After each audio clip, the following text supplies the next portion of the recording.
Welcome to the Real Estate Fight Club, a podcast for agents where you'll witness a battle of opinions about topics affecting your real estate business. There are many ways for agents to achieve success. The secret is to find which approach will work for you.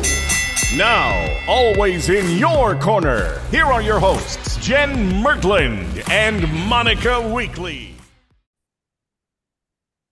Welcome to this episode of Real Estate Fight Club. And today I am with Christine Malloy, and we're not going to fight with each other, but I feel like we're going to fight with you. And we're going to fight with you about how to get a buyer agreement signed. Because at this point, we feel like you agree with us that you should have one. And Christine will go into why she always gets one 100% of the time. But like I said, we're here with Christine. She's from Long Island, New York, with Douglas Elliman. Hello, Christine. Hi, Jen. How are you? Good. Thanks for being on again. So before we get into how to get the buyer agreement signed in your process, give us a quick mindset on why you always get it signed.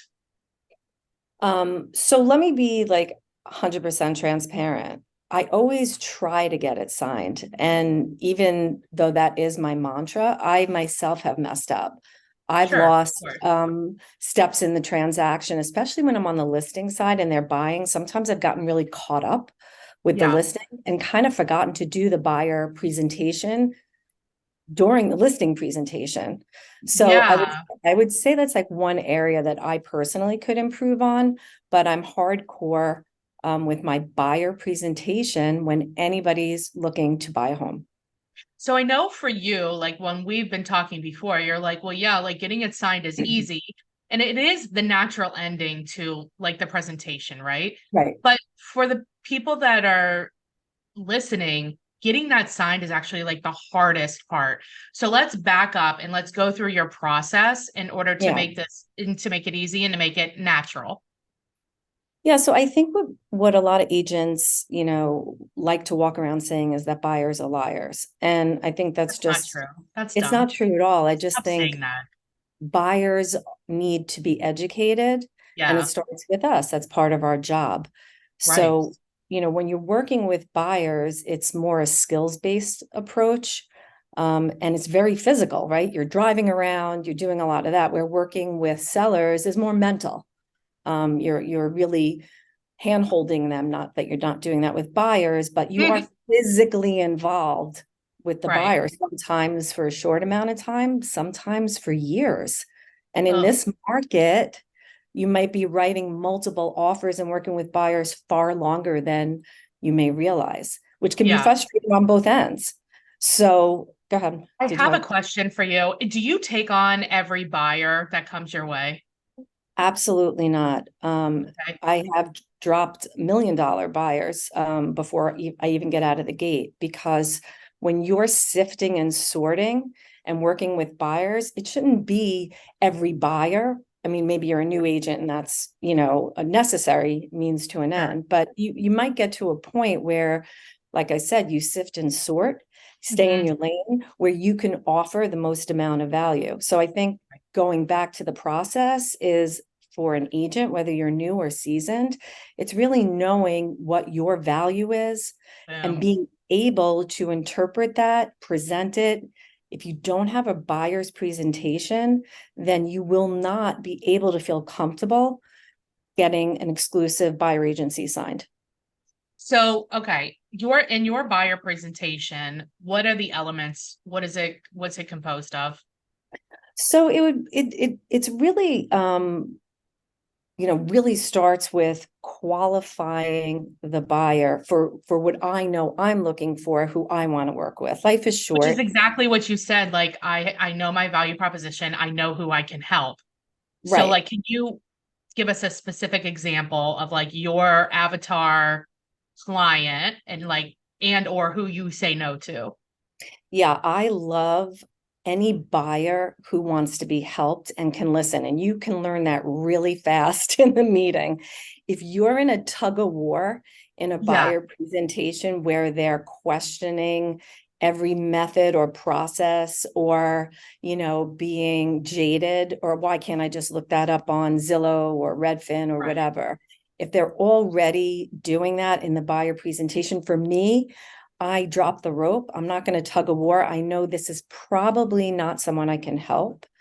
Nice. But first time home buyers are a real sweet spot for me because they're special place in heaven for you. but you know what? They want to be helped. They are eyes wide open. And for me, that is very satisfying. It's great for me to get paid, but to know that I help somebody through the process, it's just amazing, and really is why I have so much referral business. So they call you, let's say it's referral or whoever, right? They call you, and maybe they've probably been stalking the internet. So they found a house. They say, hey, I heard you are a great realtor or whatever. I want to see this house. What do you do? I use that as leverage for setting up the buyer presentation, consultation. If it has to be something on the phone or a Zoom, I'm happy to do that too. But my initial response is always a buyer's questionnaire. It's sophomoric.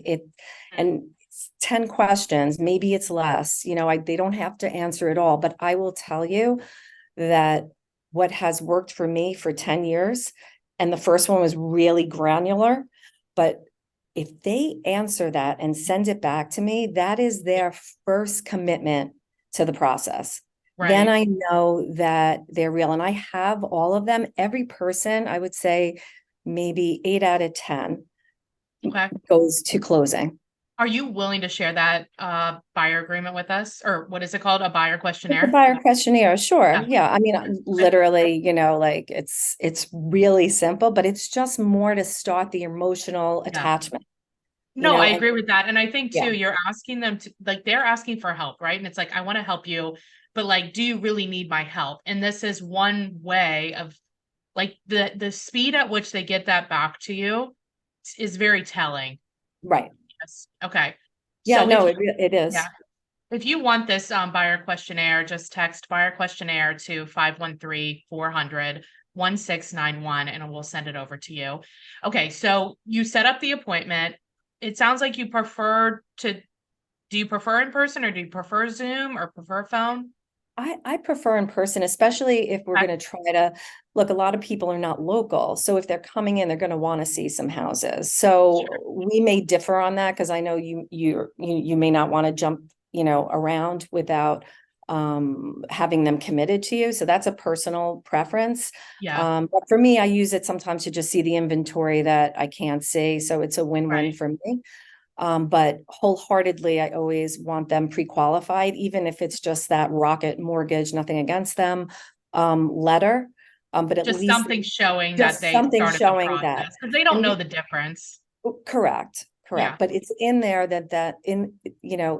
that meeting that I'm able to take that very basic letter and tell them why I could make this process better for them, or why I'm winning on offers with just using my mortgage people, that we are going to get you beyond pre-qualified so that you're as good as cash. Because in my market, you're competing with a lot of cash buyers. So you're demonstrating your value. You're demonstrating that you understand the process. You're telling them what they're going to run into. You're giving them like the market, like what's going on in the market. You're explaining how each piece of the puzzle helps them win the deal.